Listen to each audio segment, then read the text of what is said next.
Shalom, Bapak Ibu Saudara-saudaraku yang terkasih. Kita bertemu kembali dalam renungan firman Tuhan melalui channel ini. Kita langsung Sitorus, mantan Bishop HKI. Damai sejahtera Allah kiranya menyertai kamu sekalian. Mari kita berdoa. Bapa Surgawi, kami buka hati dan pikiran kami untuk Kau isi dengan firman-Mu. Berfirmanlah ya Tuhan, kami akan mendengarkan-Mu dan mematuhi perintah-Mu. Amin. Evangelium untuk kita pada perayaan kenaikan Tuhan Yesus Kristus ke surga pada hari Kamis 13 Mei 2021 ini diambil dari Lukas 24 ayat 44 sampai 53 yang dibingkai dalam tema menjadi saksi Kristus. Marilah kita dengarkan apa yang dikatakan dalam Lukas 24 ayat 44 sampai 53. Ia berkata kepada mereka, "Inilah perkataanku yang telah kukatakan kepadamu ketika aku masih bersama-sama dengan kamu, yakni bahwa harus digenapi semua yang ada tertulis tentang aku dalam kitab Taurat Musa dan kitab Nabi-Nabi dan kitab Mazmur." Lalu ia membuka pikiran mereka sehingga mereka mengerti kitab suci. Katanya kepada mereka, ada tertulis demikian, Mesias harus menderita dan bangkit dari antara orang mati pada hari yang ketiga, dan lagi dalam namanya berita tentang pertobatan dan pengampunan dosa harus disampaikan kepada segala bangsa, mulai dari Yerusalem. Kamu adalah saksi dari semuanya ini. Dan aku akan mengirim kepadamu apa yang dijanjikan Bapakku. Tetapi kamu harus tinggal di kota ini sampai kamu diperlengkapi dengan kekuasaan dari tempat tinggi. Lalu Yesus membawa mereka keluar kota sampai dekat Betania. Di situ ia mengangkat tangannya dan memberkati mereka. Dan ketika ia sedang memberkati mereka, ia berpisah dari mereka dan terangkat ke surga. Mereka sujud menyembah kepadanya, lalu mereka pulang ke Yerusalem dengan sangat bersukacita. Mereka senantiasa berada di dalam bait Allah dan memuliakan Allah. Demikian firman yang akan kita renungkan dan kita pahami Bapak Ibu Saudara. Dan berbahagialah siapapun yang mendengarkan, memelihara dan mengamalkan firman Tuhan. Amin. Lukas mencatat peristiwa di hari ke-40 setelah Yesus bangkit dari liang kubur, mengalahkan kematian, yakni percakapan terakhir Yesus dan para muridnya dan kenaikannya ke surga. Mari kita simak beberapa hal yang dapat kita pahami dan renungkan dari dalamnya. Pertama, 3 hal yang selaras bagi kesaksian pengikut yang sejati Yesus Kristus. Dalam percakapan itu Yesus mengingatkan bahwa apa yang terjadi padanya sudah dikatakan Yesus kepada mereka. Harus digenapi semua yang ada tertulis tentang aku dalam kitab Taurat, yakni kitab Kejadian, Keluaran, Imam, Bilangan, atau 5 kitab Musa menurut Alkitab Perjanjian Lama, bahasa Toba atau bahasa Jerman. Kitab Nabi-Nabi atau Nebi'im, yakni kitab Yesaya sampai dengan Maliaki, yakni 4 nabi besar dan 12 nabi kecil. Dan kitab Mazmur, salah satu dari kitab-kitab Ketubim. Mazmur adalah kitab yang isinya merujuk pada Mesias, anak Allah. 3 bagian kitab Perjanjian Lama ini sering disingkat dengan Tanakh. Selain mengingatkan itu, Yesus membuka pikiran mereka sehingga mereka mengerti isi kitab suci, yakni nubuat-nubuat dalam Perjanjian Lama dan berita-berita yang terdapat dalam Perjanjian Lama. Kalau tidak demikian, mereka akan tetap seperti Yahudi, membaca Perjanjian Lama tanpa ada hubungannya dengan Yesus Kristus. Tanpa dukungan dari perjanjian lama, maka Yesus Kristus merupakan nabi palsu, Mesias atau Kristus palsu, dan Tuhan palsu. Dengan menemukan penggenapan nubuat-nubuat dalam perjanjian lama sehubungan dengan diri Yesus Kristus, jelaslah bahwa Yesus Kristus adalah Mesias atau Kristus yang diurapi Jehovah menjadi Tuhan dan Kristus, firman Yahweh yang menjadi manusia. Dengan penegasan ini, para murid Yesus harus semakin giat membaca perjanjian lama dan menemukan firman yang menunjuk kepada Yesus. Agar para murid itu semakin paham, Yesus memberitahu apa yang tertulis dalam perjanjian lama tanpa menyebut di mana itu tertulis. Kata Yesus, ada tertulis demikian, Mesias harus menderita dan bangkit dari antara orang mati pada hari yang ketiga. Apa yang dikatakan Yesus di sini ada tertulis, sama sekali tidak ditemukan kata atau kalimat seperti itu dalam perjanjian lama. Yang dikatakan Yesus itu bukan kutipan langsung dari salah satu ayat dalam perjanjian lama. Apa yang dikatakan ada tertulis maksudnya bahwa dalam perjanjian lama ada berita atau nubuat yang menunjuk kepada kebenaran tentang adanya Mesias yang menderita, yang mati, dan yang bangkit atau hidup kembali di hari ketiga setelah kematiannya. Ada isi berita yang mengatakan bahwa Mesias itu menderita, misalnya Yesaya 53 dan lain-lain. Ada berita perjanjian lama yang menunjuk bahwa Mesias itu mati, misalnya Yunus 1 ayat 17, 2 ayat 2b, 2 ayat 6. Lalu bangkit dari mati, misalnya Yunus 2 ayat 2 dan ayat 6b. Dan kebangkitannya terjadi pada hari ketiga setelah kematiannya. Baca Yunus 1 ayat 17b, 2 ayat 10. Ini disebut sebagai tanda Yunus yang dikatakan dalam Matius 16 ayat 4. Jadi jangan ada yang mengatakan bahwa Yesus mengatakan ada tertulis, padahal tidak ada tertulis. Ucapan Yesus itu hendak mengajak para muridnya membongkar habis isi Tanakh atau perjanjian lama dan menemukan di sana sini petunjuk dan nubuatan kepada apa yang dikatakan Yesus tersebut. Itulah yang dilakukan para murid Yesus dalam kesaksian-kesaksian mereka secara lisan maupun tertulis. Penggenapan isi Tanakh itu yang dapat dibaca dalam kitab-kitab Injil, kisah para rasul, dan surat-surat Paulus, surat Ibrani, dan kitab-kitab lainnya dalam perjanjian lama. Lihatlah misalnya adanya catatan kaki dalam Alkitab terjemahan baru edisi 1997 dan edisi berikutnya, di mana Lai menuliskan di teks perjanjian lama yang berkenaan dengan berita atau kesaksian atau ayat dalam kitab di perjanjian baru yang sedang dibaca. Misalnya Lukas 23 34b dikatakan di situ titik 2 Mazmur 22 ayat 19 dan yang tertulis di sana, dan mereka membuang undi untuk membagi pakaiannya. Berita seperti itu didapat dalam Mazmur 22.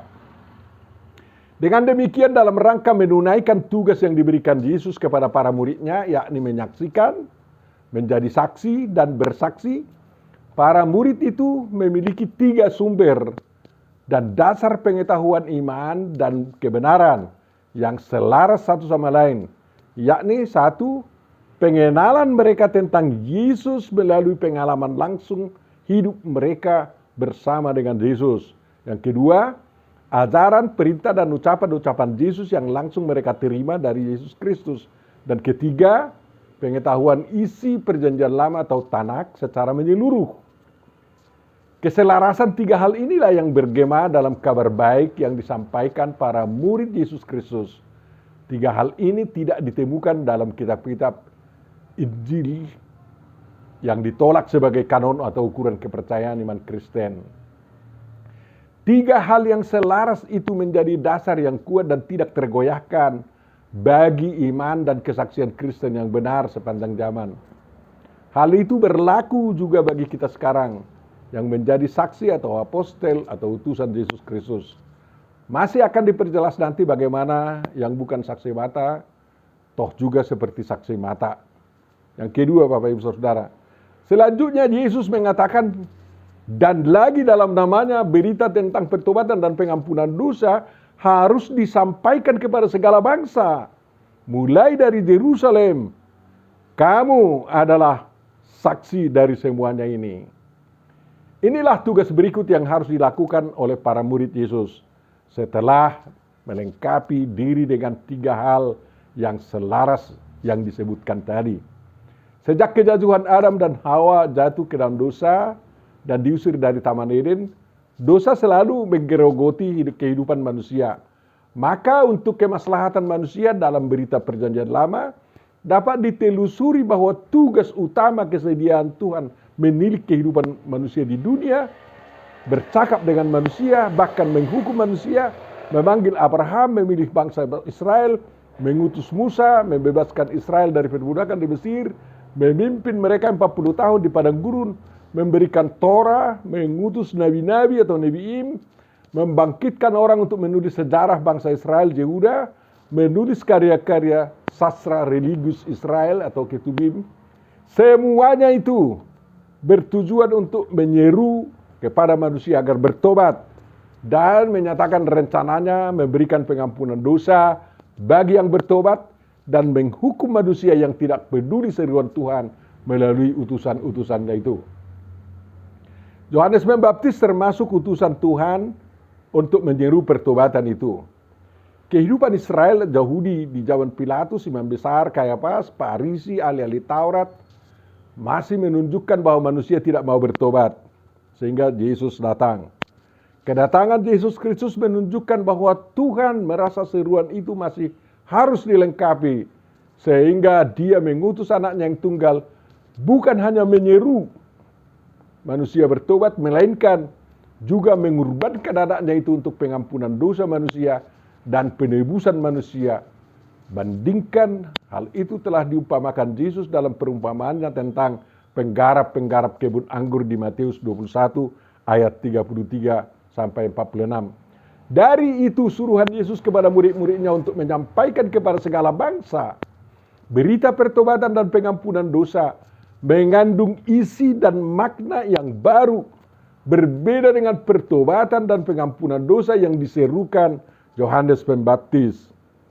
Pertobatan yang dimintakan melalui berita yang disampaikan para pengikut Yesus Kristus bukan lagi berbentuk pengakuan dosa atau penyesalan atas dosa-dosa yang dilakukan, walaupun itu perlu, melainkan pertobatan berupa penyambutan dan penterapan pada diri sendiri dan dalam hidup masyarakat, hidup baru yang disuguhkan oleh Yesus Kristus melalui penebusan dan pengampunan dosa yang dikerjakannya. Itulah pertobatan. Siapa yang tidak mau bertobat akan dibinasakan.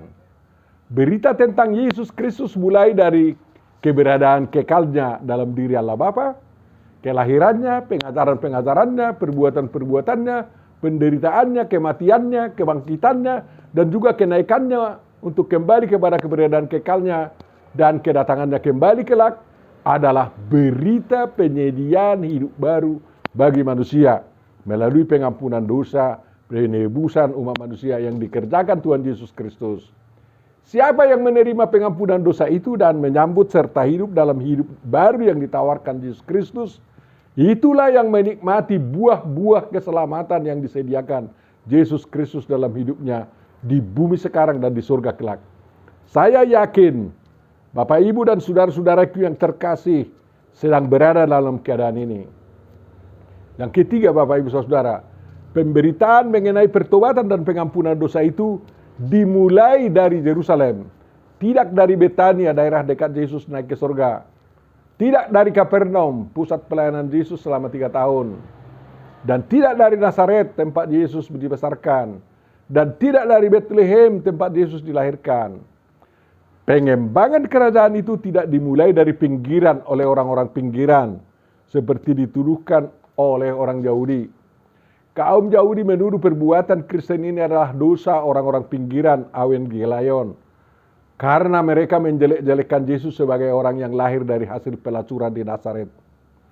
Tetapi Yerusalem dipilih sebagai awal pergerakan pemberitaan Injil karena Yerusalem adalah pusat kerajaan Tuhan di bumi, dan dari sana Air kehidupan itu harus mengalir ke seluruh dunia. Zakaria menubuatkan bahwa pada waktu itu akan mengalir air kehidupan dari Yerusalem, setengahnya mengalir ke Laut Timur dan setengah lagi mengalir ke Laut Barat. Hal itu akan terus berlangsung dalam musim panas dan dalam musim dingin. Baca Zakaria 14 ayat 8. Juga Wahyu kepada Yohanes melihat hal yang serupa, yang hendak menegaskan bahwa pemberitaan pertobatan dan pengampunan dosa sekaligus pengaliran air kehidupan yang dibawa oleh Yesus Kristus ke seluruh bangsa-bangsa dimulai dari Yerusalem. Yohanes melihat bahwa dari kota Allah, Yerusalem, mengalir sungai air kehidupan yang jernih bagaikan kristal. Baca Wahyu 22 1-5. Ke seantero umat manusia. Siapa yang mau menikmatinya akan sehat jasmani dan rohani, menikmati karya keselamatan dari Yesus Kristus di bumi dan di surga. Ajak semua kawan-kawan, Bapak Ibu Saudara. Yang keempat, Yesus menegaskan kamu adalah saksi dari semuanya ini. Saksi dalam bahasa Yunani martus, dari situ dibentuk kata martures, bahasa Ibraninya edim atau ed dalam bentuk tunggal. Dari kata martus atau martures yang 35 kali dalam PB atau yang artinya saksi dibentuk kosakata Indonesia martir. Yang dimaksud dengan kamu adalah semua pengikut Yesus Kristus di segala zaman, yakni yang ada bersama dia sewaktu kenaikannya ke surga dan pengikut Yesus yang sesudahnya yang ada dulu dan sekarang. Itulah kamu. Dalam kata saksi terkandung pengertian, satu, melihat dengan mata kepala sendiri, itu artinya menyaksikan. Dua, mengatakan kebenaran tentang apa yang sudah dilihat, dirasakan, dialami langsung. Itu artinya bersaksi. Dan tiga, kebenaran yang dilihat, dialami dan diberitakan. Dan itulah saksi. Dalam hal ini ada sedikitnya 4 macam saksi. Yaitu saksi mata, itu yang pertama. Yakni yang melihat dan mendengar langsung peristiwa orang, benda-benda, dan percakapan-percakapan sehubungan dengan yang diberitakan. Yang kedua, saksi hidup, yakni yang mengalami sendiri apa-apa yang dia beritakan. Yang ketiga, saksi iman, yakni yang mengamini kebenaran, berita, peristiwa, dan maknanya, lalu diberitakan lagi sebagai kebenaran iman yang sejati. Yang keempat, saksi kebenaran, yakni yang berpegang teguh dan tidak goyah sedikit pun, walau diancam dengan hukuman mati, dalam mengikuti, menghayati, menghidupi, atau mengamalkan ajaran perilaku yang dipegang sebagai kebenaran sejati. Orang seperti ini kalau terbunuh akan disebut sebagai martir, saksi yang setia sampai mati pada kebenaran sejati yang diajarkan dan dicontohkan Yesus Kristus. Itulah orang-orang yang martir. Para murid Yesus Kristus, terutama yang menulis kitab-kitab dan surat-surat yang menjadi kanon iman kepercayaan umat Kristen, terhitung sebagai saksi dalam 4 kategori tersebut.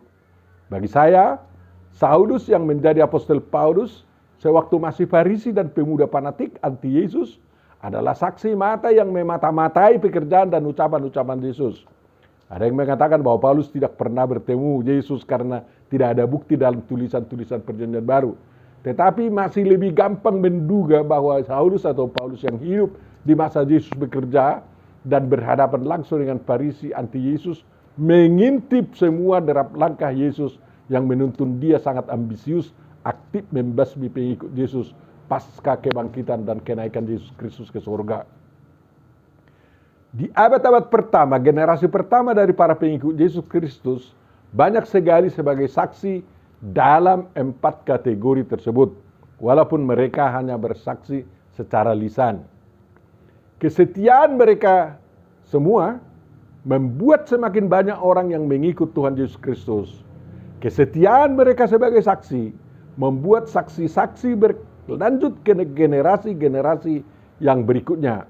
Walaupun saksi dari generasi berikut itu tidak lagi sebagai saksi mata dan saksi hidup, mereka menjadi saksi iman dan saksi kebenaran yang mendasarkan kesaksian mereka kepada kesaksian tertulis yang telah dihasilkan oleh para saksi generasi pertama yang terhitung sebagai saksi mata dalam 4 kategori yang disebutkan tadi. Saksi yang belakangan itu, saksi iman dan saksi kebenaran, tidak mendasarkan kesaksian mereka kepada hasil ingatan-ingatan orang. Karena ingatan-ingatan tidak terjamin kebenarannya. Dari itu dapat dikatakan bahwa saksi-saksi iman dan saksi kebenaran Kristiani yang ada sekarang benar-benar berdasar pada kebenaran sejati tentang Yesus Kristus dan karya-karyanya yang beritanya diwariskan oleh para saksi mata dan saksi hidup di zaman Yesus Kristus. Dengan demikian mereka bisa dikatakan sebagai juga saksi mata dan saksi hidup dengan tanda kutip ya. Kalau ini kita pahami Bapak Ibu Saudara-saudariku yang terkasih, kita semua akan punya keberanian menjadi saksi dari semuanya tentang Tuhan Yesus Kristus, Anak Allah, di zaman kita sekarang, dalam kehidupan kita, dan kepada orang lain di sekitar kita, hingga ke seluruh dunia. Yang kelima Bapak Ibu Saudara, Yesus menjanjikan akan mengirim kepada para saksinya apa yang dijanjikan oleh Bapanya, yakni Roh Kudus. Yesus sendiri yang tahu kapan Bapanya berjanji sedemikian kepadanya. Berdasarkan janji itu, Yesus Kristus memberitahu bahwa Yesus akan mengutus kepada para saksinya penghibur dan roh kebenaran. Penghibur itu akan menginsapkan dunia akan dosa, kebenaran, dan penghakiman. Dosa yang dimaksud adalah tidak percaya kepada Yesus Kristus. Bandingkan Yohanes 16 ayat 7 sampai 11. Roh kebenaran itu akan memimpin para saksi ke dalam ke seluruh kebenaran. Dengan kehadirannya para saksi akan memberitakan apa yang disampaikan Tuhan Allah tentang Yesus Kristus dan tentang hal-hal yang akan datang yang diberitahu Tuhan Yesus Kristus sendiri. Baca Yohanes 16 ayat 12 sampai 15. Roh Kudus yakni penghibur roh kebenaran yang adalah roh Jehovah Elohim dalam diri Yesus Kristus dan yang akan diutus Yesus Kristus kepada para saksinya. Menjadi jaminan benarnya kebenaran yang disaksikan para saksi Yesus Kristus di setiap waktu.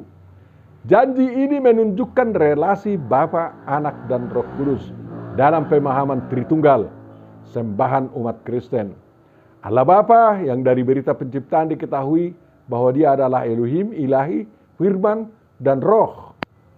Melahirkan anak Allah, Yesus Kristus, Allah Bapa mengirim Roh Kudusnya kepada anak Allah Yesus Kristus. Dalam diri Yesus Kristus menyatu anak Allah firman ilahi, Bapa dan Roh Kudus.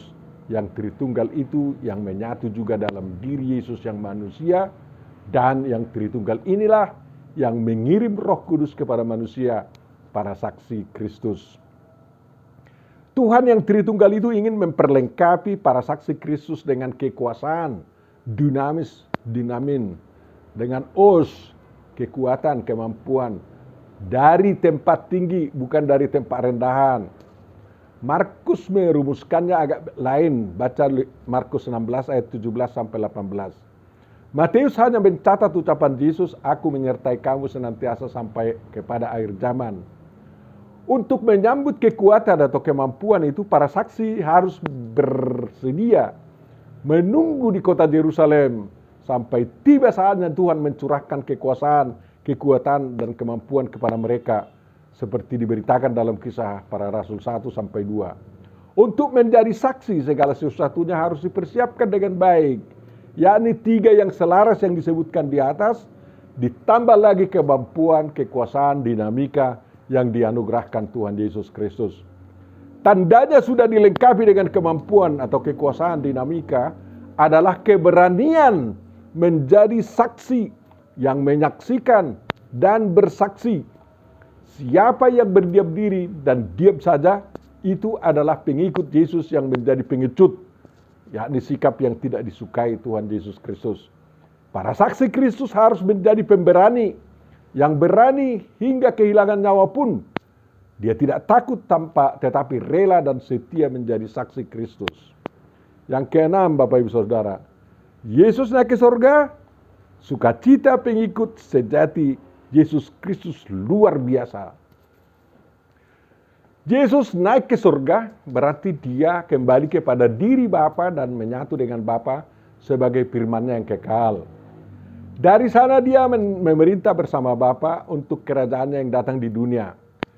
Yesus naik ke sorga bukan perpisahan dengan para muridnya, melainkan momen pengubahan cara Yesus Kristus bergaul dengan para murid-muridnya atau dengan manusia.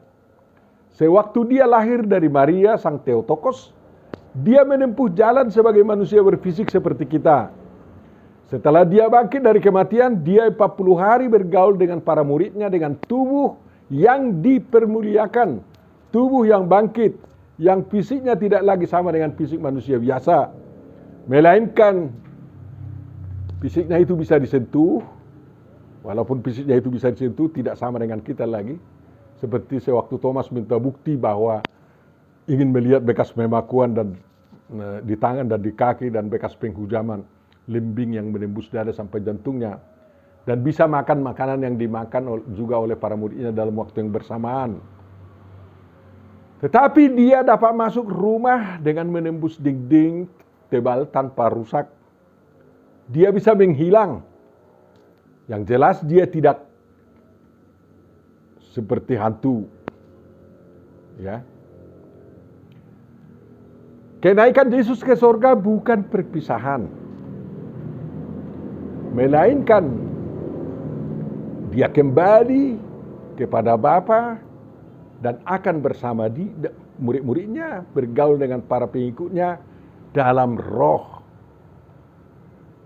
Itu adalah suatu babak baru dalam pergaulan Yesus Kristus dengan para pengikutnya, yakni dengan roh dan penampakan.